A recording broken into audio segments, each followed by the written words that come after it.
জুলাই আন্দোলনের সময় আশুলিয়ায় ৬ মরদেহ পোড়ানোর মামলায় সাবেক এমপি সাইফুল ইসলাম সহ ১৬ আসামির বিরুদ্ধে সাক্ষ্য দিয়েছেন এই মামলার রাজসাক্ষী এসআই শেখ আফজালুল হক। এখন তার জেরা চলছে। আন্তর্জাতিক অপরাধ ট্রাইব্যুনাল থেকে যুক্ত হচ্ছেন আমাদের সহকর্মী রাব্বি হোসেন। রাব্বি, আশুলিয়ায় ৬ জনকে পোড়ানোর মামলায় রাজসাক্ষী আফজালুল জবানবন্দিতে কি বলছেন?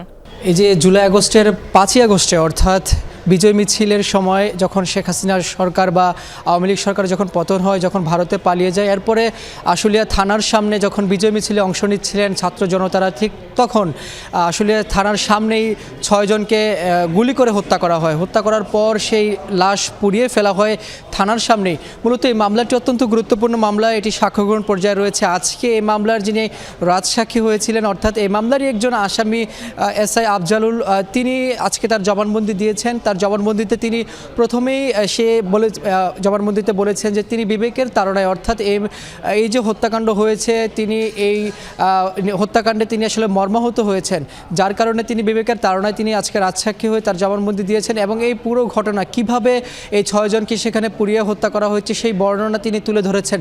তিনি আসলে বলেছেন যে আশুলিয়া থানার যিনি ওসি ছিলেন, যিনি ছায়েদ নামে যিনি সেই ওসির পাশাপাশি বিশ্বজিৎ নামে একজন পুলিশ কর্মকর্তা, সেই দুজন মিলে সেই প্রথমে ৬ জনকে গুলি করে হত্যা করা হয়। হত্যা করার পরে একটি ৩ চাকার ভ্যানে করে সেই মরদেহ রাখা হয়। পরবর্তীতে থানার সামনে নিয়ে এসে পেট্রোল ঢেলে ৬ জনকে পুড়িয়ে হত্যা করা হয়।